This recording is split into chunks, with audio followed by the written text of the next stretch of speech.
Olá, começando então mais um podcast da Integrare. Não esqueçam de compartilhar o nosso canal, os nossos vídeos, curtir e seguir a página.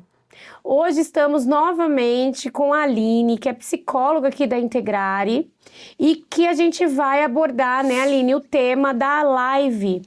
Gente, a gente fez uma live na segunda-feira e repercutiu aí, muita gente curtiu e a gente veio então para o podcast para trazer o tema saúde mental de quem cuida, né? E essa importância da gente se auto-perceber, né, Aline? Bom dia, obrigada por aceitar o convite.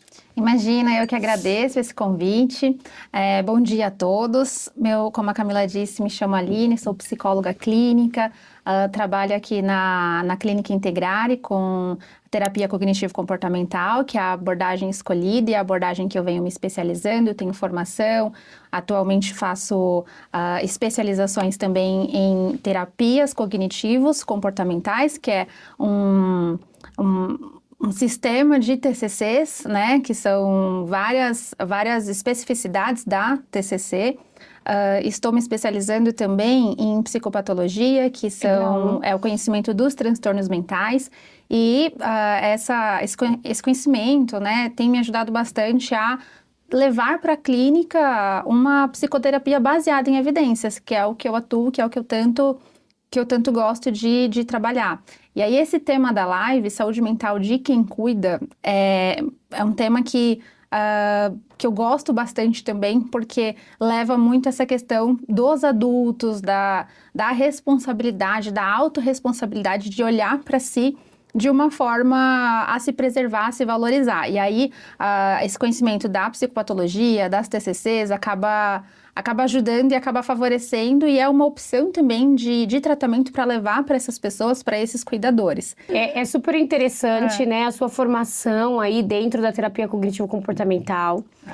E aí eu vejo psicólogos falando assim, eu trabalho com diversas abordagens, né, porque uma se conversa com a outra. E sim, acaba que se conversa algumas, mas é importante a gente focar numa determinada abordagem e que a gente estude sobre, porque a psicoterapia fica realmente mais evidente, a gente trabalha com mais ciência, e você está fazendo a pós de psicopatologia, Isso. que é super importante também dentro da clínica, para a gente observar e a gente levantar hipóteses diagnósticas, porque é através disso que a gente vai ajudar o nosso paciente também. Sim. Né, Aline? Sim. E é importante, né, esse diagnóstico nas sessões, e muitos dos nossos pacientes esperam isso, né? Sim, e quando a gente entende essa questão do diagnóstico, né, quando a gente entende qual que é o diagnóstico, qual que é as comorbidades, a base, de onde vem, nós estamos favorecendo com a conquista do autoconhecimento. Sim. Né? Muitas pessoas acabam achando que o diagnóstico, ele é uma rotulação, mas está longe disso, né? Quando eu entendo o que eu tenho, o que eu estou passando, eu entendo também qual tratamento eu preciso seguir. Né? E isso é muito importante, porque tem até uma frase do filme Alice no País das Maravilhas, que o gato fala pra Alice, né? Pra onde você vai? Ela fala, não sei, pra qualquer lugar. E aí ele fala, quem não sabe pra onde vai, pra qualquer lugar serve, né? É uma coisa assim, Sim, a frase. sim. E no diagnóstico é um pouco disso. Se eu não sei o que eu tenho, pra qualquer lugar, então eu vou pra qualquer lugar. Então, quando eu sei, né, qual que é o meu diagnóstico, o que eu tô passando, eu tenho um planejamento mais direcionado. Né? E isso é muito importante para os cuidadores, porque nós precisamos falar desse autoconhecimento, né? E do reconhecimento do que eu estou passando, do que eu tenho, para eu poder buscar os tratamentos adequados e uma ajuda necessária, né? Tratar a causa, né, é sempre o pilar aí da psicoterapia, né? Porque geralmente o paciente chega com sintomas, e se você tratar só sintomas, você não vai, talvez, ter uma melhora significativa como você, como paciente espera e como a sua psicóloga espera, né? Então, você saber a causa faz com que também a gente se aceite melhor, né, Aline? A gente não se cobre tanto, porque hoje eu vejo as pessoas se cobrando muito. Eu me cobro porque eu tô irritada, aí eu falei alto com meu filho, aí eu choro, porque aí é uma cobrança, porque eu não tive paciência, porque eu já não fico com ele. E aí essa autocobrança também faz com que as pessoas se adoecem, É né? verdade. Vem as doenças junto com essa cobrança. Então, acho que é importante, sim, o diagnóstico, a gente buscar isso com um profissional especializado. Sim, sim, Camila. E um exemplo que eu dou é, muitas vezes, por exemplo, nós estávamos até falando anteriormente dos professores, né? E às vezes tem um professor ali que está na sala de aula e ele está sofrendo de depressão, mas ele não sabe que ele tem depressão, né? Ele não reconhece os sintomas e ele não busca o diagnóstico, não busca profissionais especializados, né, para seguir um tratamento. E aí vem o quê? Muitas vezes irritabilidade, baixa energia, e no mundo dos professores, baixa energia é um pouco incompatível, né, porque é sempre muita demanda, é sempre muita responsabilidade. E quando ele entende, não, eu estou deprimido, né, eu tenho esse transtorno, um transtorno depressivo, ele entende que aquilo modifica ali questões estruturais no cérebro, né? A química do cérebro, ela tá comprometida. E aí ele precisa entrar muitas vezes com medicação, com psicoterapia, para aquilo ir mudando, né? Para ele ir tratando aquilo. Mas a falta de conhecimento do que eu tenho, do que eu preciso, do que eu estou vivendo no meu corpo, afeta muito, porque aí, às vezes um problema que poderia ser tratado em 3 meses, em 6 meses, se arrasta, né? Por anos. O que muitas vezes acaba contribuindo para se cronificar. Né? Claro. E a gente acaba se colocando em risco e colocando o outro, né? Como você tocou no assunto dos professores que a gente estava falando, e a gente estava falando por conta de uma cena, né, que está viralizada aí na internet, que inclusive eu vou gravar sobre, de uma professora, né, que bateu num aluno e quebrou 6 dentes da criança. É uma criança de 4 aninhos, não tem mais do que isso. E aí isso me fez refletir, né, na noite anterior, o que leva um professor que escolheu estudar e estar no meio de pessoas, de crianças, né, uma educadora, a bater no aluno. O que essa mulher estava passando fora da sala de aula? Será que ela se percebia, essa irritabilidade dela, ao ponto dela colocar uma criança em risco, gente? Isso é muito sério. Então, a gente se perceber, né? Porque o cuidar de quem cuida é isso. Você falou uma frase na live, Aline, que chamou bastante a atenção das pessoas, né? Que se cuidar, se olhar também é um ato de amor. Sim. Né? E a gente precisa se perceber, principalmente nós que estamos lidando e cuidando de pessoas o tempo inteiro, não somente de crianças, né? A gente viu recentemente também aquele rapaz que dentro do elevador deu 60 socos na namorada e desconfigurou o rosto da menina. Ela teve diversos traumas, né, faciais. Então, assim, aonde que está, né, a nossa percepção do que a gente está sentindo e das mudanças do comportamento, porque a gente precisa se auto-perceber, né? Se somos de um jeito e rapidamente a gente está trocando o nosso comportamento e o modo da gente ser, lidar e falar com as coisas, é um alerta, né, Aline? Para que a gente procure um profissional. Sim, é um alerta urgente, né? Essas são situações, assim, assustadoras. São situações que deixam a gente muito chocados, muito espantados, porque leva a gente, de fato, a refletir o que está acontecendo com o ser humano. Sim. Né? O que está acontecendo, o que está deixando de acontecer, né? O cuidado está deixando de acontecer, né? Esse ato de produzir o tempo inteiro, tem que ser produtivo o tempo inteiro, né? Como se eu fosse uma máquina, anula a humanidade da pessoa. Exato. As necessidades fisiológicas, biológicas, mentais da pessoa. Isso é muito grave, e aí, infelizmente, a gente está tendo que presenciar, tendo que vivenciar situações como essas, né, que são absurdas. O que você falou, né, das pessoas se anular, né, isso gera impactos negativos, né, e consequências na vida dessa pessoa que está se anulando para cuidar do outro, seja para cuidar do filho, da mãe, do aluno, o que quer que seja. Quando a gente fala de quem cuida, é a pessoa que se autoanula para pensar e para cuidar do outro, né, Aline? Isso tem impactos na vida dessa pessoa emocional e automaticamente o sistema nervoso central joga para o corpo e para os nossos comportamentos. Sim, e é quando a pessoa paralisa, né? Entra num sistema de luta ou fuga, né? E o corpo precisa reagir de alguma forma. É igual quando estamos doentes, né? Estou com algum problema, sei lá, algum problema no rim, algum problema no fígado, eu vou ter uma febre, né? O meu corpo, ele tá sinalizando de que a febre não é o problema em si, né? A febre aí é uma causa. Sintoma. É só um sintoma. Eu vou tratar só a febre, vou lá, tomo um remédio, trato a minha febre, acho que tô ok. Não, não tô ok.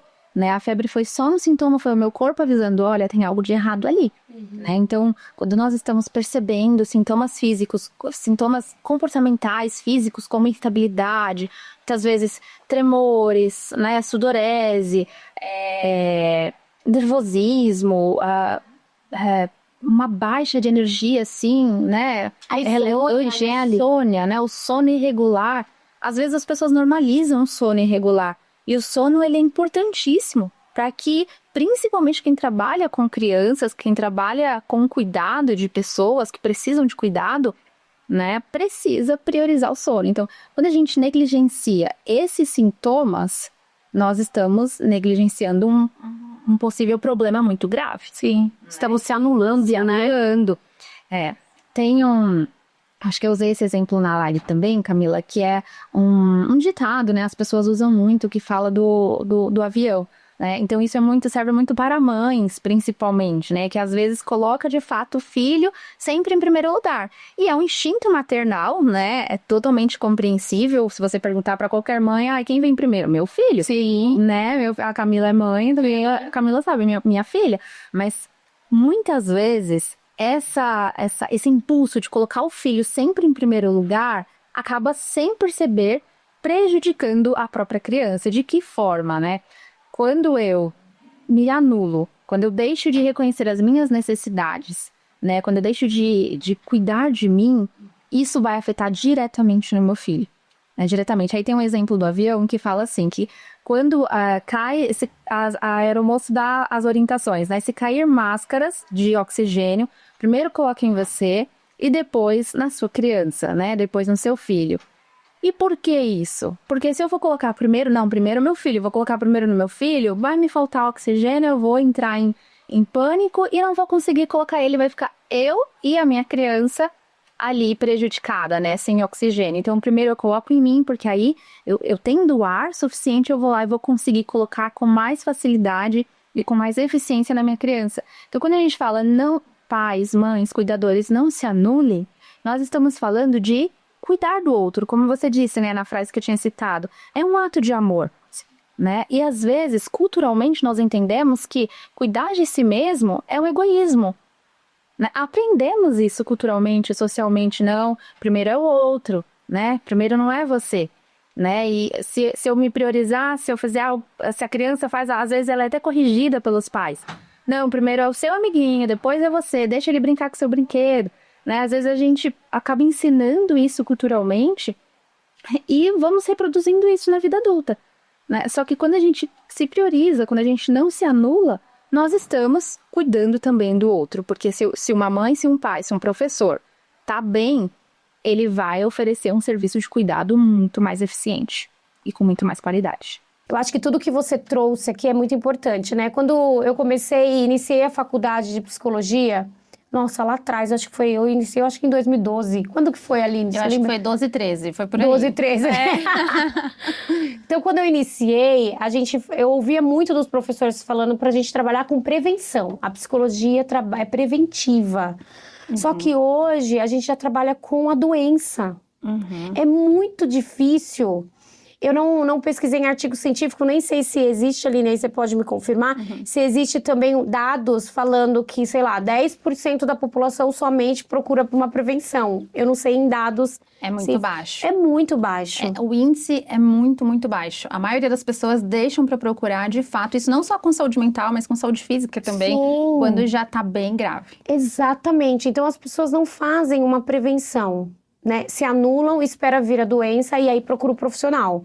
Só que quando a gente pega um paciente, né, a gente tem diversos transtornos já associados.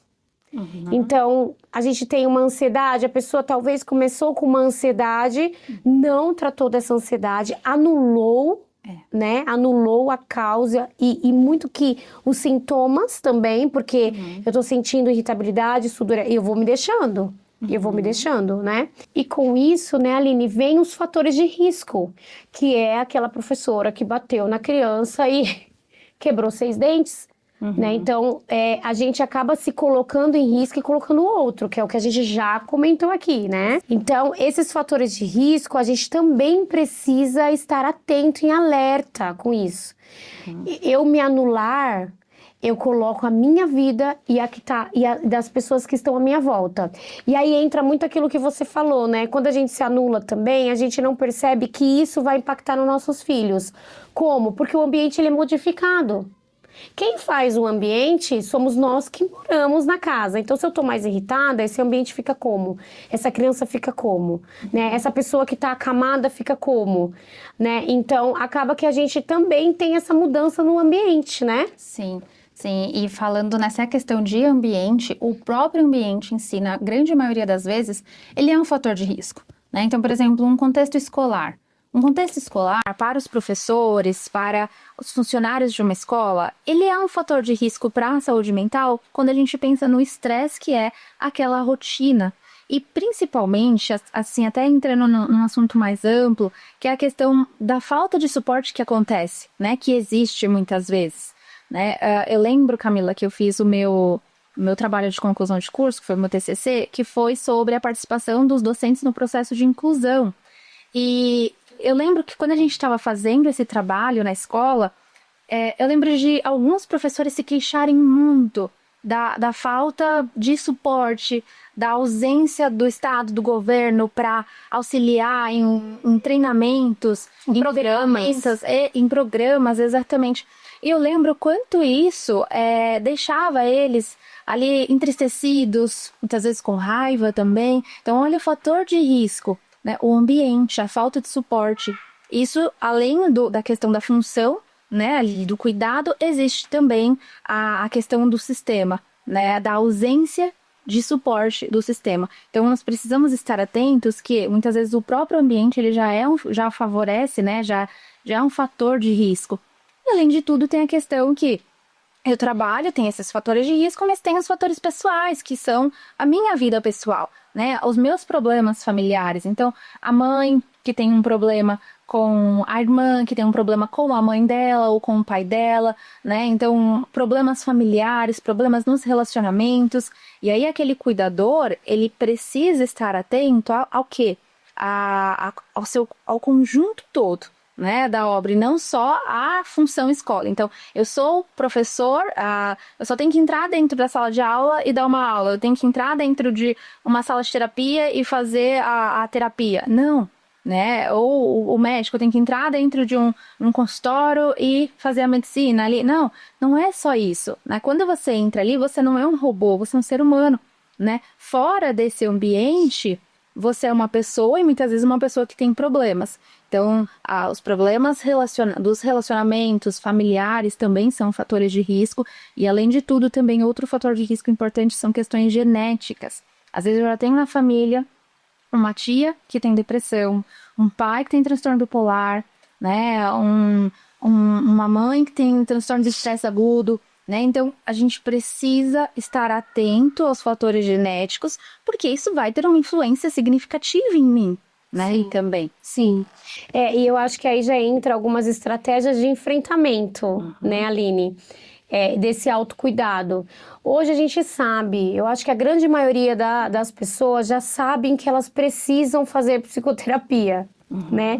Mas é o que você falou, nem sempre a pessoa vai ter acesso a esse profissional, porque no SUS falta-se profissionais. A gente sabe disso, como que tá aí, né, essa demanda alta. Mas a gente pode também, né, Aline, e a gente tem estratégias para lidar com a nossa ansiedade, com a nossa dor. Por exemplo, né, ir fazer um exercício e fazer algo que você goste, né, que te dá prazer.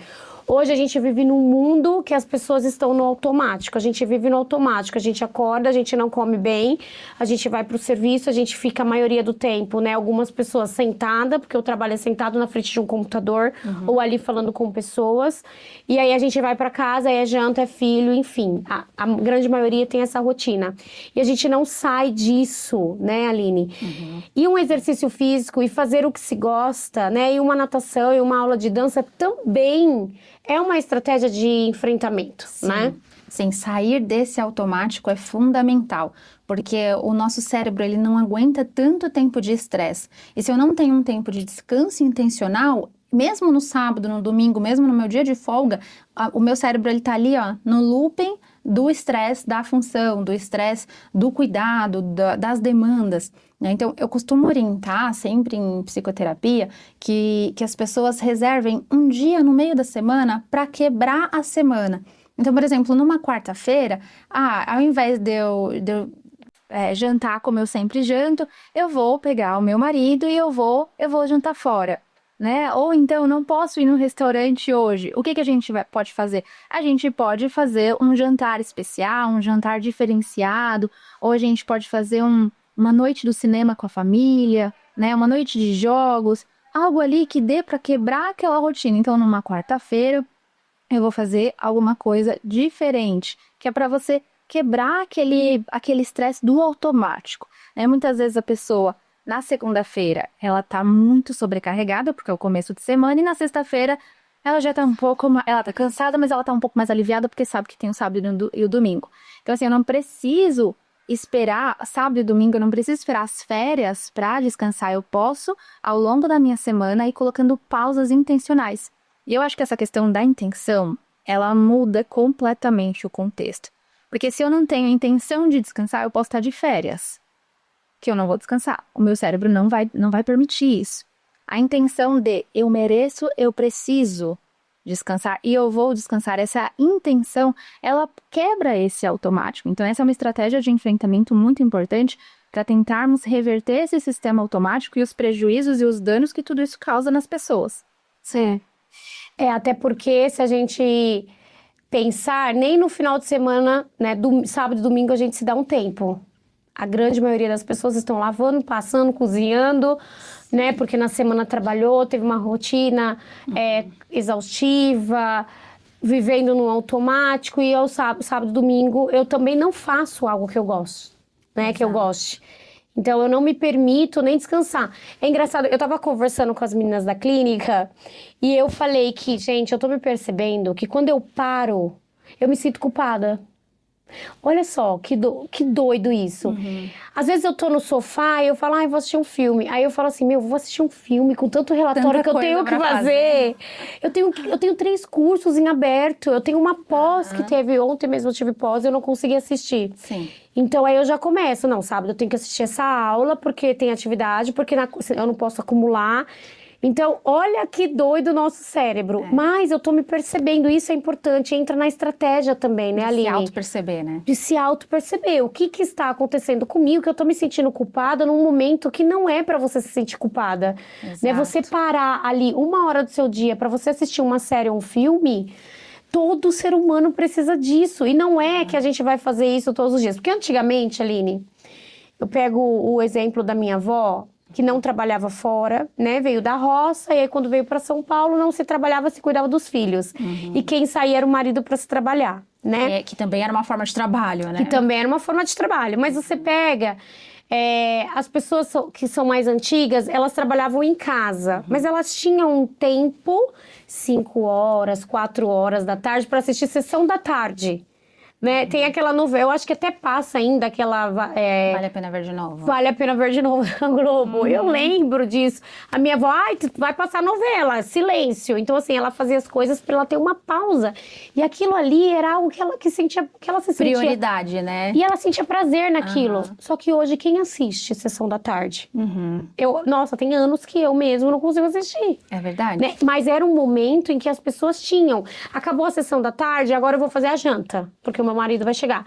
A gente hoje, o mundo que a gente tá, não tem isso. Não se permite parar. não se permite parar. E quando a gente para, a gente se sente culpada. Aham. E a culpa também traz aí consequências emocionais. Muitas. Porque te gera ansiedade. Em mim mesmo, gera muita ansiedade. E aí é muito doido, porque quando eu tô estudando e quando eu tô fazendo as coisas da clínica, eu paro e penso, meu Deus, eu tô trabalhando. E eu preciso fazer janta, e o cesto de roupa tá cheio, e eu preciso... Gente, é uma loucura isso. Então, eu acho que essa autopercepção também é muito válida e entra nessas estratégias, porque quando eu me percebo, eu procuro ajuda. E eu preciso procurar ajuda. Sim. E falando disso, e pensando ainda em estratégia de enfrentamento, né? Uma coisa que você falou que me chama bastante atenção e é uma preocupação, um alerta também, é essa autoculpabilização, né? E uma estratégia que a gente utiliza muito em terapia cognitivo-comportamental é a reestruturação cognitiva, né? Que é você observar os seus pensamentos e entender que muitas vezes você vai ter pensamentos distorcidos. Sim. Né? Isso não só quem tem um transtorno mental, quem tem um transtorno depressivo, um transtorno bipolar, isso qualquer ser humano vai ter distorções cognitivas. E quando a gente está atento a isso, nós conseguimos combater, porque eu só combato, eu só luto contra aquilo que eu vejo, que eu reconheço, né? Se eu não reconheço, eu vou só ficar apanhando, né? Então, se eu reconheço, eu vou conseguir combater. E aí, uma estratégia de reestruturação cognitiva é observar essas culpabilizações. Então, igual você falou, nossa, eu vou assistir um filme como? Se eu tenho tanto relatório para fazer, né? Eu já tive uma distorção da seguinte forma. Eu queria muito ler um livro aleatório, né, de romance, um livro aleatório que não era técnico. Aí na hora que eu peguei o livro para ler, eu pensei, nossa, mas eu tenho tanto livro técnico para ler.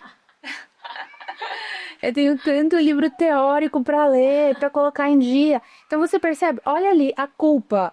Exatamente. A culpa. Por que eu não posso ter uma leitura um pouco mais prazerosa, um pouco mais leve? Por que tem que ser só produção, né? Só ali... trabalho. Então, assim, a gente precisa se permitir. Então, eu preciso observar o pensamento distorcido. A culpabilização, por exemplo, isso é um pensamento distorcido. Por quê? O excesso de culpabilização, ele está distorcido a partir do ponto em que eu paro para refletir sobre as evidências disso. Por que isso é errado? Não é porque eu não posso parar para assistir uma sessão da tarde? Por que eu não posso parar para ler um livro de romance? Né? Qual que é o problema nisso? Qual que é o pecado nisso? Então, quando eu paro para refletir sobre as evidências daquele pensamento de culpa, eu começo a pensar, calma, tenho tanta culpa assim, pensando bem eu posso. Então, eu indico muito, oriento muito meus pacientes a questionarem os seus pensamentos e a não levarem pensamentos como verdades absolutas. Quando eu penso, nossa, mas eu não posso ler isso porque eu tenho muitos livros técnicos e teóricos para ler. Se eu não filtro esse pensamento e levo ele como uma verdade absoluta, aquele pensamento vai ser predominante e eu vou me sentir mal. Eu vou me sentir mal, vou me sentir culpada, e me sentindo culpada eu não vou me sentir mais produtiva. Ao contrário, eu vou me sentir para baixo, provavelmente eu vou ficar triste ou vou ficar agitada e eu não vou ter concentração para ir lá e ler o livro teórico, ou seja, eu não faço nenhuma coisa e nem outra. E de tudo isso, né, Aline, que você colocou, vem também os nossos limites, né? Precisamos identificar os nossos limites, porque todos nós temos, né? Então, você trabalhar fora do horário, meia-noite, 2 horas da manhã, você tá ali trabalhando, qual que é o seu limite? Né? O que você tá deixando nesse tempo? E se deixando, claro, né? Entra também na estratégia de enfrentamento, eu acho que rede de apoio, né? Pessoas que validem aquilo que você tá sentindo. E eu sei que é difícil. Sim, verdade. Hoje em dia é difícil você encontrar pessoas que validem o seu sofrimento sem te julgar, né? Sem te apontar algo. Sim. Mas isso é importante também, a gente ter... E a gente procurar. Não posso passar no psicólogo, não tenho como. Procure uma pessoa que vai te escutar, procure uma pessoa que vai te apoiar e que vai validar aquela dor que você está sentindo naquele momento. Né? E a culpa. Sempre. A culpa é a mais presente de todas, Sim. né? Principalmente na questão do cuidador. E essa questão dos limites, ela pega muito no ponto de reconhecer as suas necessidades. Então, igual você falou, é meia-noite eu tô ali corrigindo prova, é meia-noite eu tô ali tentando trabalhar, tentando fazer alguma coisa, ou pesquisando sobre a saúde do meu filho, ou dos meus pacientes, ou alguma coisa nesse sentido. E o meu sono está sendo completamente prejudicado, a minha rotina está completamente desorganizada. Então, assim, se eu não reconheço os meus limites, automaticamente eu não reconheço as minhas necessidades básicas, que é sono, que é hidratação, beber água. Às vezes a pessoa está nessa rotina toda e ela não está se hidratando, não está bebendo água. E aí vem a enxaqueca, vem a dor de cabeça forte, por falta muitas vezes de hidratação, né? Então, quando a pessoa ela não põe seus limites, ela também não reconhece suas necessidades e aí ela falha no autocuidado. Sim. Né? Ela falha na autocompaixão. Outro ponto que eu trabalho muito em terapia e também é uma estratégia de enfrentamento e um alerta. Tenham autocompaixão, né? Eu costumo falar assim: o que você diria para um melhor amigo se ele estivesse nessa mesma situação? E aí a pessoa vem e responde: eu ia apoiar ele, eu ia oferecer um abraço, eu ia estender a mão. Tá, mas com você está fazendo exatamente o contrário, por quê? Você tem menos valor que aquela pessoa? Né? E muitas vezes a pessoa para e se choca, porque ela percebe que de fato com ela é pedrada. Exatamente. É só cobrança. É só cobrança. É. Aline, a gente está chegando aí nos finais da live. E eu gostaria que você deixasse, então, uma mensagem para o cuidador. Eu vou repetir a frase que eu disse na live que a gente fez no Instagram. Cuidar de si é também cuidar do outro. Né? Isso impacta diretamente na pessoa, na criança que você está cuidando e em todo o entorno. Cuidar de si é também cuidar do outro e isso é um ato de amor. Isso reflete, isso impacta positivamente em todo o sistema. Legal, Aline. Obrigada pela sua participação. Eu acho que a gente passou uma mensagem de saúde mental, é necessário. E a gente precisa colocar ela como prioridade, gente. Se priorizem, priorizem a sua saúde mental, porque ela não é menos importante do que a sua saúde física. A gente pode até colocar que a saúde mental está acima, né, Aline? Comanda tudo, né? Porque ela comanda tudo. Então eu quero agradecer também vocês que vêm nos seguindo e vendo tantas novidades que a gente está aí falando para vocês no Instagram. E que no próximo podcast a gente vai estar com os participantes do projeto da África, explicando o que é esse projeto. Muita gente está me mandando mensagem. Estaremos com a Márcia, com a Laila, com a Ana Laura, explicando para vocês o projeto da África, que inclusive já tem lá a vaquinha para que a gente consiga ajudar essa população que tanto precisa. Mas na próxima live a gente vai explicar melhor para vocês. Ah, e não esqueçam, gostaram desse podcast da saúde mental de quem cuida?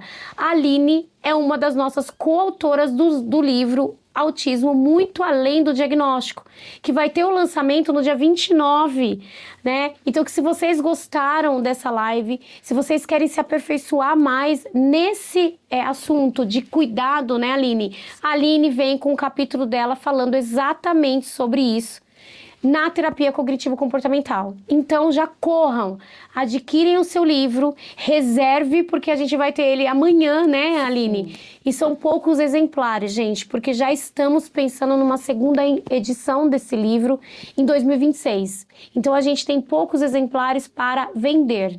Obrigada, Aline. Grande beijo, gente. Até mais.